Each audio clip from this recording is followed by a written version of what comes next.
நமக்கு home theatre repair பண்ண சொல்லி கொடுத்துட்டு போனாங்க. நல்லா தானடா, அதுக்கு இதே என்ன வந்து கொடுத்துட்டு போனாங்க. இதில் என்ன ப்ராப்ளம்னா, இது வழியாக எலி உள்ளே போயிட்டு உள்ளே இருக்க வயர்லாம் கடிச்சு வச்சுக்கிச்சு. உள்ளே என்ன கண்டிஷனில் இருக்குன்ட்டு இப்போயே என்னால் கெஸ் பண்ண முடியுது. உள்ளே ஒன்றுமே இல்லை. இதில் மதர் போர்டு மட்டும்தான் இருக்குது, மற்றதெல்லாம் ஒரு பாக்ஸில் தனியாக வச்சு கொடுத்துட்டாங்க. எலிக்கு எது காஸ்ட்லியான பொருள் தெரிஞ்சிருக்கும் போல் டிரான்ஸ்ஃபார்மரே கிடச்சி வச்சுருக்கு.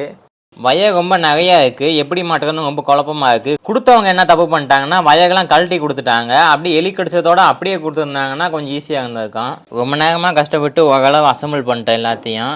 இருந்தாலும் அந்த டிரான்ஸ்ஃபார்மர் ரெடி பண்ணுறது தான் கஷ்டம். இது கரெக்டானலாம் தெரியல, ஒரு அசம்ஷனில் மாட்டியிருக்கோம். இந்த டிரான்ஸ்ஃபார்மர் ரெடி பண்ண முடியுதான்னு பார்ப்போம். இந்த பக்கம் கூட கொஞ்சம் வயர் நீட்டிக்கிட்டு இருக்குது, சால்டிங் பண்ணிடலாம். ஆனால் இந்த பக்கம் ரொம்ப மோசமாக இருக்குது, சுத்தமாக அந்த கம்பியே இல்லை. உத்து பார்த்தா லைட்டாக 2 கம்பியை மட்டும் நீட்டி இருக்குது. இதை வச்சு நம்ம சால்டிங் பண்ண முடியுதான்னு பார்ப்போம். இதில் சின்னதாக கம்பி நீட்டிகிட்டு இருக்குது, இதில் நம்ம சுகண்டி விட்டு நம்ம சால்டிங் பண்ணி போட்டு பார்ப்போம்.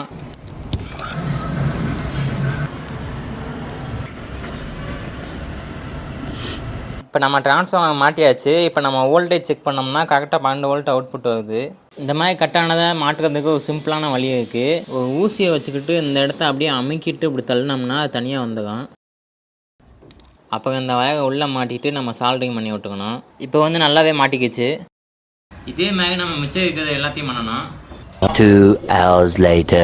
ரொம்ப நேரமாக ட்ரை பண்ணோம், சரி பண்ணவே முடியல. அப்படின்லாம் சொல்ல நினைக்காதீங்க, சரி பண்ணியாச்சு.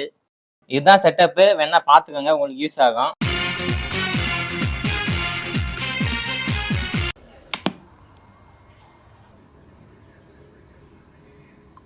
காத்தடிக்குது காத்தடிக்குது காத்து நேற்று காத்தடிக்குது